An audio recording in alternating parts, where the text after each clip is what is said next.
Hello, my name is Daniel Stillwell. I am the editor of the IFTA e-newsletter, and today we have with us Dr. Yudum Söylemez and Dr. Senem Zeytinoğlu. Um, Hello.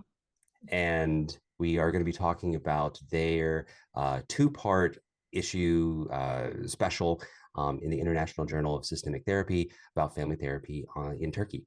So thank you, doctors, for being here and welcome. So I like to start off because we have viewers and readers from all over the world. What is it that you do professionally, and what does that look like? What labels do you use? What does the work look like in your context? Yudum, Okay. go ahead, baby. Yeah, sure. I can start. Yeah, I'm first I was a clinical psychologist. My master's was in clinical psychology, and then I went to United States to get my first master's in couple and family therapy, and I did my doctorate. So after I came back to Turkey in 2010, I've been using mostly my couple and family therapy professional title rather than clinical psychologist, and sometimes both, because I identify mostly as couple and family therapist. And I work in private practice. Um, I am the coordinator of the couple and family therapy program at Istanbul Bilgi University. And I really, you know, present myself as an academician, but mostly in the like supervision and teaching part and mentoring students. And we really do a lot of collaborative work, and that's what excites me the most.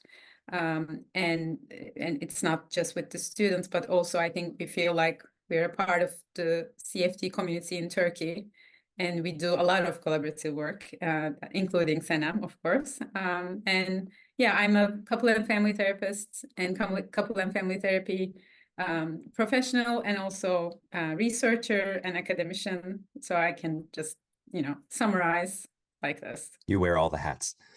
Yes. So for me, I studied psychology for undergrad, and then I did my master's in counseling psychology. And then I realized that, speaking to Yudum and speaking to other prominent figures in the field, like that there is a real need for couple and family therapists in Turkey. And my plan was to go back to Turkey after I finished my studies. So I did my PhD in couple and family therapy. I also did a postmaster's program in couple and family therapy. And I came back and I have been using that title. Like similar to Yudum, I haven't been using my counseling psychologist title as much. But I really do identify as a couple and family therapist.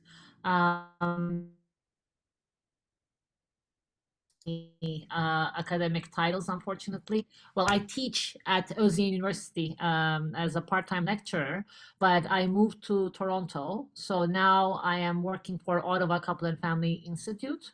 I'm also an EFT trainer, emotionally focused therapy trainer, and that's where EFT was born. So I feel really privileged in that. And, but I still have my ties to my country, and we still collaborate a lot in the field. Fantastic. Well, we brought you on here to talk about your issues. So you were guest editors, and so you worked with people. Some of the articles each of you were directly involved in. So I thought I would ask for you to highlight certain people or work or research or just ideas that you think the community probably needs to go to the journal and read more about. One thing that is special about the special issue, I think, is it includes many new therapists who are not themselves as researchers or academicians. Mm-hmm. Many of the manuscripts were written out of master's thesis. And it was very exciting to see that, professionals are also interested in research. And when I think about that, we also, studied in my doctorate program, but, sometimes it's very hard for professionals to get into research because, there's a big split in between the academia and the practice. Mm-hmm. But I think with the qualitative research getting more, being known in Turkey, people started to feel more, the research studies are more accessible and applicable, easier to learn, and it's more relevant for clinical practice. So even new therapists have started to be more motivated in conducting research. I think that's one of the special things about these two issues. I don't know if Senem would agree with the inclusion of qualitative studies making easier for therapists. I agree. I 100% agree. That's why when you said it, I was like, yes, that's exactly what I wanted to highlight also. So a couple of things. I think, I really want to acknowledge also Yudum's contribution to the field of couple and family therapy in Turkey. That she has been the director of the first couple and family therapy master's track in Turkey, and she really worked a lot to bring this field to back home. And then we followed her lead, and then we kind of established another program.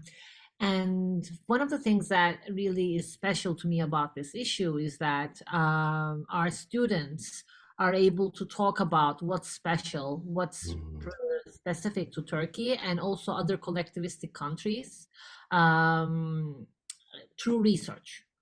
Qualitative research is very important, yes, because it's easier to read, and then it also gives you a lot of the stories, like a lot of the background on issues we have. And we do have a lot of qualitative studies in this issue about partnership dynamics, about medical family therapy, about family needs of certain populations. So I mean, I think it's a good roadmap for therapists who want to learn about specific clinical issues. And then the other thing is, I think it speaks to how far we have come along in kind of like spreading couple and family therapy in Turkey, because now not only that we have multiple master's programs, we also have students who publish in international journals, and that's really important. That's, for me, is very, very important. And actually, one of the things that I wanted to highlight is what we found about having gone through a systemic training in in clinical work actually increases the chances of including the family in the room when we are, so people feel more confident, people feel more equipped to do that. And so I think in that sense, we are kind of changing the face of how therapy is conducted in Turkey. That now, like, instead of separating adults and children and teenagers, like, people are able to interview their parents and see what their parents are feeling, and then go back to research and read about what families might be experiencing and include that, and then include the family in the room. So for me, I think this is really, important. This is really, really important that, it's not only highlighted by research, but also we see that development in clinical work and in people's experiences also. Right. The recognition that different cultures, different paradigms continue to bring something to the standard psychological models, I think is so valuable. I think it's one of the reasons why so many of us who think systemically get into family therapy in the first place, because it isn't about one person's pathology or something like that. So I love that you're helping evolve even the fields that you started in, by almost going back to the roots of what the society, what the culture is about in the first place. I think that's awesome. Yes. And I also want to add, thank you, Senem, for saying those things, but we basically built this all together. And we also maybe need to talk about the Couple and Family Therapy Association that we were all a part of when it was building. So I think that also helped us to, create a community that, who thinks systemically. I think, besides what we are doing in the therapy room, trying to build that, framework in the country, which makes a lot of sense. And, thinking about Turkish families and how, this is a collectivistic culture, and but we also need boundaries. And so, we all start to think about, okay, how can we do research in a systemic way? How can we, work with students in a systemic way? And I think this issue is a really good example of, how we can look at families in this way. And I even think that when I look at the titles of the articles, focusing on special groups that, more maybe more silenced, and the groups that we don't know much about. I think it's also important in, for differentiation, because sometimes the families are like so fused, we cannot really hear what, for example, one of the articles is about siblings under the shadow, a qualitative study of young adults' parentification experiences with siblings with special needs. So, these kind of areas that maybe we don't really look much, with the help of the qualitative methods, I think it's very nice that we can now make those groups more, spoken about and more focused. Yeah, and giving voice to it. I mean, Visible, right? even juxtaposed, there's another Visible, thank one. you. There's another one, a qualitative study on the marital experiences of child-free couples. That Yes. that gives that sort of a whole range of experiences that often don't have voice, or like you said, Senem, what happens when the clinical people engage their clients and they're like, well, I don't know, I haven't seen anything or training or writing on that in my culture. And so the fact that you're putting that out there, I think is fantastic. And maybe one more thing I about know. this issue. Oh, sorry. No, you go ahead. I'll sell it later. Okay. The, looking more into therapy process, and it's very, we lack therapy process research in Turkey, because, this is a very new field, actually, especially, being conducted in a more structured way, so that we can, study the process and outcome of it. I mean, we still have a way to go, but still now with like single case designs, I think it's again more, much easier to conduct research on the therapy process in couple therapy and in family therapy, because it's much harder to conduct like randomized trials and stuff like that. And I mean, we both work in university clinics, so we have the access to have more clients, and we can gather data. And we are also a part of the, I don't know if you know, Practice Research Network from Brigham Young.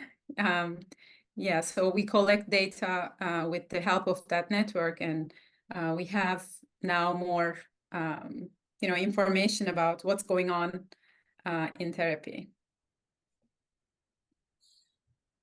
Wonderful. And also the other thing is, I think, for people who are from collectivistic cultures and from Turkey, like I think this is an important resource to understand different clinical groups. That's one thing. And then on the other hand, like I'm also thinking that these are studies that are conducted with a lot of support, with a lot of different committee members who are experts in the field. So I think, it's also a good way of seeing some studies that can be replicated in different cultures. So I'm wondering, for example, like, when we're talking about siblings of adults with special needs, I'm wondering if, like, if how would that look like if the same study was conducted in France, like with completely different health resources, with completely, it would be a good resource for people from other countries to see if they would like to replicate these studies as well, like qualitatively, So I think it also brings a new light into what can be done in research in the field of couple and family therapy. I think that is a great transition to the last question, which is how do you see these issues or even just the process being useful or being engaging or generalizable to the clinical global population, different people in different places? Yeah, maybe I can also add that, because these are qualitative studies and, we teach in our programs that it's very important to do self-reflection as researchers. So when the researchers, write about their findings, they write also about what lens they look at these, the data. And why they started to being curious about this issue. So when a clinician or a researcher reads it from another country, they will also see, okay, this is written from this perspective because this is a Turkish clinician who thinks systemically, who has a history about this, or at least maybe worked with this population, so they understand where the researcher comes from. So they can, when they're applying it to themselves, they have that knowledge as well. Yeah, self of the therapist, right? Like, when self of the researcher and self of the researcher, exactly. So I think that's been also very important in the sense that all of these studies have been conducted by people who have some kind of connection to the topic that they're studying. So they were really passionate about it, So I'm also thinking that, people in different cultures, people in different countries who have special connections to these issues would find it valuable to read, like, oh, what would it look like? What would it look like? The same issue in a person who's from Turkey, who's from a different culture, who's from a different country. Yeah.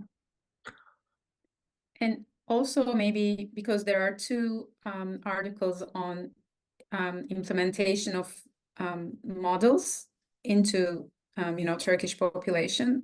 One is on satire, and the other one is socio-emotional relationship therapy in Turkey. So the readers can also see maybe some resemblances, how they're applying these theories in their own cultures, and if there is a difference in, maybe they can get inspired about the applications, and even maybe there will be a communication will start between the researcher, the author, and the other people who work in different cultures. So that would be really nice.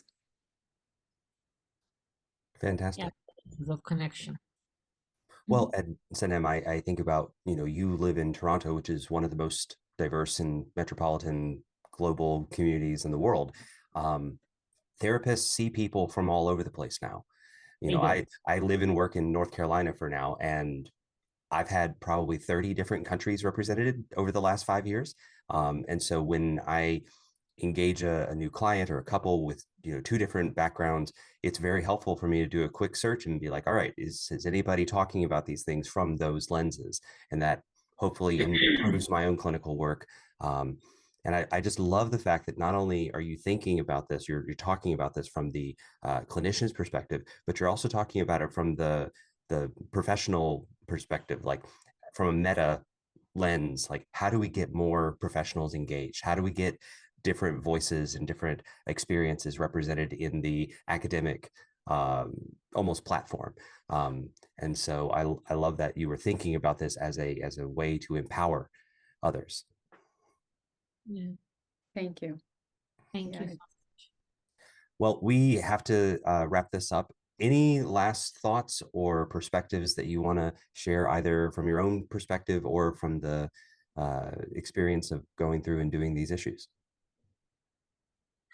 I think um, talking about it with you made me realize that there's so much about research that is also about social justice. Oh, Yeah, like because we are I see the social justice also very much related to being making the invisible visible. mm-hmm, So, in that sense, I think, we have given voice to a lot of families who have been invisible, mm-hmm, in our research, and in the studies that's been published. So that's why I think there is a certain level of like happiness and joy that comes with, oh, I'm so glad this is out and people are able to read it and people are able to hear, these voices. That's what I wanted to say. thank you.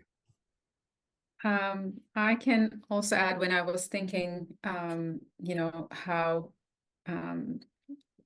the couple and family therapy evolved in Turkey. I think even the last 5 years, with the pandemic, I think we have changed a lot, and there's a lot of interest in couples therapy in Turkey, maybe in the world in general.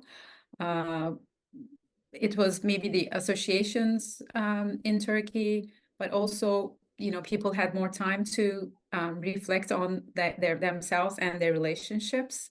And also with the media and the movies, and there's so much about therapy, and it's overall, on globally, but also in Turkey, there's like so many TV shows that Mm.